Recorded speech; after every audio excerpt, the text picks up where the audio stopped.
ইঁদুর ধরার কৌশল। এই অসময়ে আবার কে এলো? যাই, গিয়ে একটু দেখে আসি কে এলো। কপাটটা খুলে চারিদিকে তাকিয়ে দেখা দরকার। কই, কাউকে তো দেখছি না। এখন কপাটটা আমি লাগিয়ে দিই। বুঝলাম না। হায় হায়, কে ওই পিচ্চি বাচ্চাটা? ফাঁদে পড়ে কি তুমি চেপটা হতে চাও? এসো এসো। কে তুমি? আরে, ওর বুকে একটা চিঠি আটকানো আছে, ওটা খুলে দেখা দরকার। প্রিয় জেরি, নাজিমুদ্দিন নামের এই শিশুটি আমাদের এসিবখানার একজন সদস্য। ঈদ উপলক্ষে ভরণ পোষণের জন্য আপনার কাছে তাকে পাঠালাম। আপনি প্রয়োজনীয় ব্যবস্থা গ্রহণ করবেন। ইতি মোহাম্মদ হামিদ। বিশেষ দ্রষ্টব্য, ওই শিশুটি সব সময় ক্ষুধার্ত থাকে। আমার খিদে পেয়েছে জনাব, পেট একদম আমার খালি। এ বাবা, এখন আবার খাবার কোথায় পায়? একটু অপেক্ষা করো নাজিমুদ্দিন।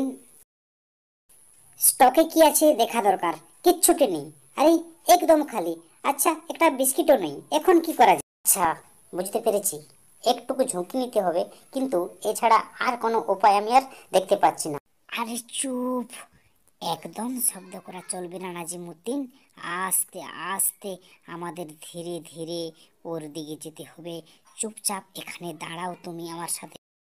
টম কি করছে একটু দেখে নি। খুব সাবধানে নাজিমুদ্দিন। এসো, ধীরে ধীরে এসো। চুমুক দিয়ে সব দুধ শেষ করে দাও তুমি। মনে হয় টম জেগে গেছে। মনে হয় জেরিকে দেখলাম, কই না নেই। মনে হয় স্বপ্ন দেখলাম, কিন্তু সাবধানের মান নেই। আমি এটা খেয়ে নিই, এখন আমি নিশ্চিন্তে ঘুমোতে পারবো। আরামে এখন ঘুমাই আমি। ঘুমের ঘরে টম কিছু টের পায়নি, বুঝলে নাজিমুদ্দিন। ওর দাঁড়িতে লাগা দুধটাও তুমি চেটে মেরে দাও। আহা, কি মজা! হায় হায়, বাটিতে তো একদম খাবার নেই। টম একবার সাবার করে দিয়েছে, কিন্তু মালকিন খাবার নিয়ে টেবিলের দিকে যাচ্ছে। টেবিলে কিন্তু অনেক খাবার।